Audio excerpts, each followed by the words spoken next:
Good morning friends सकार गुरुत्वपूर्ण खबर आपण मानक स्वागत मुझे तो फ्रेंड्स प्रत्येक दिन भली बहुत गुड़ी पछा पछा खबर सहित जहाँकि पीएम किसान कालिया योजना ठू आरंभ कर राशन कार्ड ई श्रम कार्ड बड़ बड़ घोषणा यह खबर भितर रही तेणु आपण मैंने 2 मिनिट अधिक समय दे ए वीडियो को निश्चित शेष पर्यंत देखंतु कारण आज वीडियो देखापी आपन को कौन न्यूज पेपर किंबा खबर कागज देखा पड़ोनी से चलतु भाई मैंने बेसी डेरी नक भिडियो उपर नजर पकईबा तेरे नजर पकईबा पूर्व जदि आम चैनल प्रथम आसी भिडियो देखुं तेज आम चैनल को सब्सक्राइब कर पाखे घंटी चिन्ह को दबाई ऑल नोटिफिकेशन को दबाई दिंतु कारण आम जिते बेले भी भिडियो छाड़ू आपण पाखे पहुँचब सर्वप्रथम नंबर 1 आसला पुणी पाणीपाग सूचना को नहीं पुणी एक बड़ खबर आसंता 20 मे 25 बंगोपसागर में गभीर निम्नचाप सृष्टि करें रेम्बाल नामक घूर्णिझड़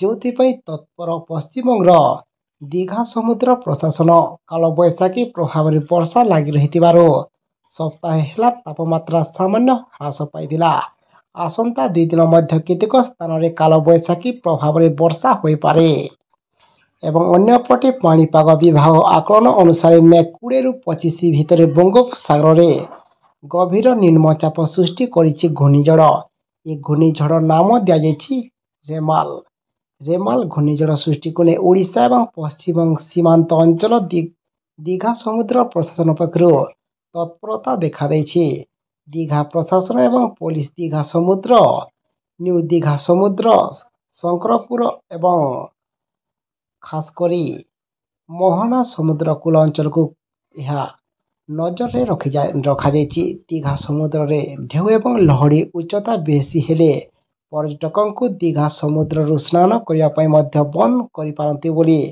दीघा प्रशासन सूत्र जना पड़ी एवं घूर्णिझड़ रेमाल लैंडफॉल हेब कि नहीं एपर्यंत पाणीपाग विभाग आकलन करना किंतु बांग्लादेश सीमांत हो पश्चिमबंग में प्रभाव पकई पारे घूर्णिझड़ रेमाल।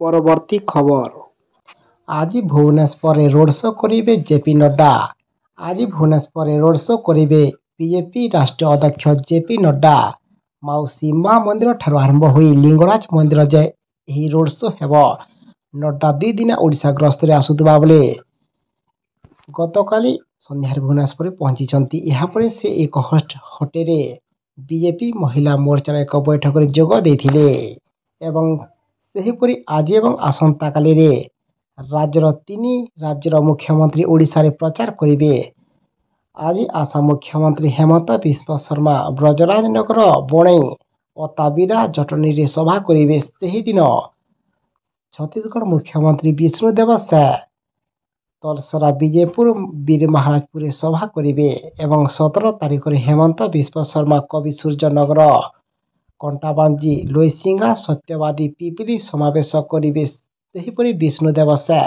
सुंदरगढ़ राजागांगपुर वीरमित्रपुर मध्य प्रचार करेंगे से दिन 17 राजस्थान मुख्यमंत्री भंजनलाल शर्मा सानखेमुंडी दशपल्ला एवं जी उदयगिरी रे प्रचार करेंगे बीजेपी उपसभापति गोलक महापात्र सूचना देछंती।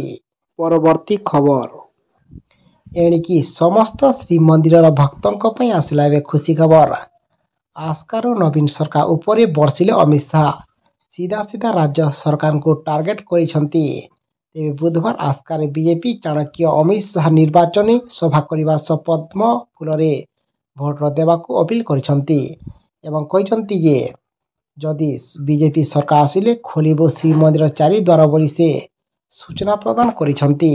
परवर्ती खबर आसला पुणी तीर्थयात्री पुणी एक बड़ खबर 4 धाम यात्रार आरंभ होबार 5 दिन होइछि किंतु केदारनाथ रे कबाट खोलिबा सह श्रद्धालुंक भीड़ लगी रही खाली एतिकी नुहे एबे पर्यंत 4 धाम यात्रा लगी जाइथिबा 11 जन लोकंक मृत्यु होइछि 4 धाम यात्रा लगी बहुत संख्यार श्रद्धालु उत्तराखंड रु पहुंचुछंती यात्रा आरंभ हेबा मात्रे 4 धाम रे लागिथिबा भारी भीड़ को देखि 2 दिन लगी ऑफलाइन रजिस्ट्रेशन भी बंद कर दिया जाइछि। परवर्ती खबर आसंता एही तारीख रे प्रकाश पाइबा युक्त 2 रेजल्ट ଚଳିତ ମାସ ଶେଷ ସପ୍ତାହରେ ପ୍ରକାଶ ପାଇବ ଯୁକ୍ତ 2 ପରୀକ୍ଷାର ଫଳାଫଳ। କେଉଁ ତାରିଖରେ ରେଜଲ୍ଟ ପ୍ରକାଶ ପାଇବ ସେ ନେଇ କିଛି ନିଷ୍ପତ୍ତି ହୋଇନଥିଲେ ହେଁ ଏକ ସମୟରେ କଳା ବିଜ୍ଞାନ ଏବଂ ବାଣିଜ୍ୟ ବିଭାଗର ଫଳାଫଳ ଜାରି କରାଯିବ ବୋଲି ଜଣାପଡ଼ିଛି। ତେବେ ମେ 15 ସୁଦ୍ଧା ଫଳାଫଳ ପ୍ରକାଶ କରିବାକୁ ଉଚ୍ଚ ମାଧ୍ୟମିକ ଶିକ୍ଷା ପକ୍ଷରୁ ଯୋଜନା କରାଯାଇଥିଲେ ହେଁ ତାହା ସଫଳ ହୋଇପାରିନାହିଁ। ପରବର୍ତ୍ତୀ ଖବର ଆସିଲା ପୁଣି ସମସ୍ତ ମୋବାଇଲଧାରୀଙ୍କ ପାଇଁ ପୁଣି ଏକ ବଡ଼ ଖବର। ଦିନ ସାରା ମୋବାଇଲ ବ୍ୟବହାରକାରୀଙ୍କ ପାଖକୁ ଆସୁଥିବା ବ୍ୟାଙ୍କିଂ ଠକେଇ କଲ୍ ଉପରେ ସମ୍ପୂର୍ଣ୍ଣ ପ୍ରତିବନ୍ଧକ ଲଗାଇବାକୁ ସରକାର ପ୍ରସ୍ତୁତି ଚଳାଇଛନ୍ତି। ସରକାରଙ୍କ ନୂତନ ନିର୍ଦ୍ଦେଶାବଳୀ ଅତ୍ୟନ୍ତ କଠୋର ହେବ ବୋଲି କୁହାଯାଇଛି। ଏଣିକି ନକଲି ସ୍କାମ୍ କଲ୍କୁ ରୋକିବାକୁ ସକ୍ଷମ ହେବ। ବାସ୍ତବରେ ସରକାରଙ୍କ ସମସ୍ତ ଉଦ୍ୟମ ସତ୍ତ୍ୱେ ମାର୍କେଟିଂ କମ୍ପାନୀଗୁଡ଼ିକ ସ୍କାମ୍ କଲ୍ କିମ୍ବା ବ୍ୟବସାୟ କଲ୍ କରିବା ପାଇଁ ସର୍ବଦା କିଛି ବାଟ ଖୋଜୁଛନ୍ତି। ପରବର୍ତ୍ତୀ ଖବର ଏଣିକି ଗ୍ରାହକଙ୍କୁ ପ୍ରମୋସନାଲ କଲ୍ କଲେ ଲାଗିବ ଜରିମାନା।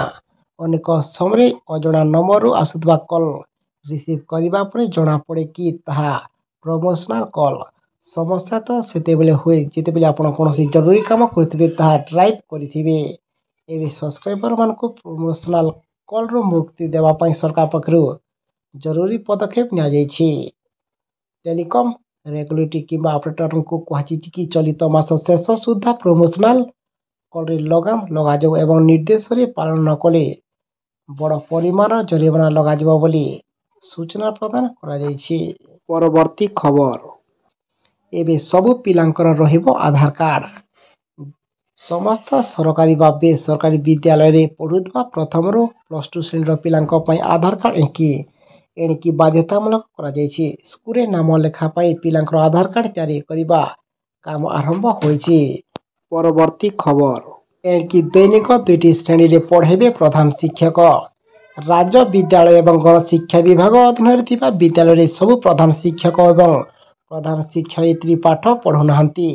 ଅଧିକାଂଶ ବିଦ୍ୟାଳୟରେ ଏପରି ସ୍ଥିତି ସୃଷ୍ଟି ହୋଇଛି। ପ୍ରଧାନ ଶିକ୍ଷକ ପାଠ ପଢ଼ାଇବା ବଦଳରେ ପ୍ରଶାସନିକ କାର୍ଯ୍ୟ କରୁଥିବାରୁ ପାଠ ପଢ଼ାରୁ ଦୂରେଇ ରହୁଛନ୍ତି। ତେବେ ବିଭାଗର ଅଧିକାରୀ କ୍ଷେତ୍ର ପରିଦର୍ଶନ ବେଳେ ଏଭଳି ସ୍ଥିତି ସୃଷ୍ଟି ହୋଇଥିବା ଦେଖିବାକୁ ମିଳିଛି। ଏହାକୁ ଦୃଷ୍ଟିରେ ରଖି ଏବେ ସରକାର ତତ୍ପରତା ପ୍ରକାଶ କରିଛନ୍ତି, ଯାହାକି ସେମାନଙ୍କୁ ମଧ୍ୟ ନିର୍ଦ୍ଦେଶ ଦିଆଯାଇଛି ଯେ ଏଣିକି ଦୈନିକ 2ଟି ଶ୍ରେଣୀରେ ପଢ଼ାଇବେ ପ୍ରଧାନ ଶିକ୍ଷକ ବୋଲି କିମ୍ବା ପ୍ରଧାନ ଶିକ୍ଷୟିତ୍ରୀ ବୋଲି ସେ ନିର୍ଦ୍ଦେଶ ଦେଇଛନ୍ତି। ପରବର୍ତ୍ତୀ ଖବର ଏଣିକି ଗରିବ ମହିଳା ବେକାରୀଙ୍କ ପାଇଁ ମାସକୁ ମିଳିବ ଏତିକି ଟଙ୍କା। ଯେଉଁ ସମ୍ବିଧାନ ଦେଶର ଅଗଣିତ ଚାଷୀ, ଗରିବ, ଖଟିଖିଆ ଏବଂ ମଜୁରିଆ ମହିଳା, ଯୁବକ ଯୁବତୀଙ୍କୁ ବଞ୍ଚିବାର ଅଧିକାର ଦେଉଛି, ସେହି ସମ୍ବିଧାନକୁ ଭାଜପା ଫାଡ଼ିଦେବ ବୋଲି ଘୋଷଣା କରିଛି। ଭାରତର ଜନସାଧାରଣ ଏବଂ କଂଗ୍ରେସ ଥିବା ଯାଏଁ କେହି ବି ଭାରତର ସମ୍ବିଧାନକୁ ନଷ୍ଟ କରିପାରିବେ ନାହିଁ ବୋଲି ଲୋକପ୍ରିୟ କଂଗ୍ରେସ ନେତା ରାହୁଲ ଗାନ୍ଧୀ ବୁଧବାର ବଲାଙ୍ଗୀର ଗସ୍ତରେ ଆସି ସେ ଚେତାବନୀ ଶୁଣାଇଛନ୍ତି ଏବଂ ବଲାଙ୍ଗୀର କୋଶଲ କଳାମଣ୍ଡଳ ଜରିଆରେ ଆୟୋଜିତ ଜନ ଆଶୀର୍ବାଦ ସଭାରେ ରାହୁଲ ଗାନ୍ଧୀ କହିଥିଲେ, କଂଗ୍ରେସ ସରକାର କଲେ ପ୍ରତ୍ୟେକ ଗରିବ ପରିବାର, ମହିଳାଙ୍କୁ ଓ ବେକାରୀ ଗ୍ରାଜୁଏଟଙ୍କୁ ମାସକୁ 8,500 ଟଙ୍କା ପ୍ରଦାନ କରାଯିବ ବୋଲି ଘୋଷଣା କରିଛନ୍ତି। ସଭାରେ ବଲାଙ୍ଗୀର ଲୋକସଭା ପ୍ରାର୍ଥୀ ସମସ୍ତ 7ଟି ବିଧାନସଭା ପ୍ରାର୍ଥୀ, ପିସିବି ସଭାପତି ଶରତ ପଟ୍ଟନାୟକ ଏଥିରେ ଯୋଗ ଦେଇଥିଲେ। ପରବର୍ତ୍ତୀ ଖବର ଆସିଲା ପୁଣି ପିଏମ କିଷାନ ଯୋଜନାର ସମସ୍ତ ଲାଭାର୍ଥୀଙ୍କ ପାଇଁ ପୁଣି ଖୁସି ଖବର।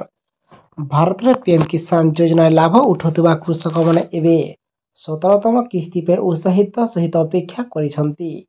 ଏହି ଯୋଜନା ଅନ୍ତର୍ଗତ ସରକାର କୃଷକମାନଙ୍କୁ ବର୍ଷକୁ କିମ୍ବା ବାର୍ଷିକ 6,000 ଟଙ୍କା ପ୍ରଦାନ କରୁଛନ୍ତି, ଯାହା ପ୍ରତି 4 ମାସରେ କିସ୍ତି ଆକାରରେ ମିଳିଥାଏ।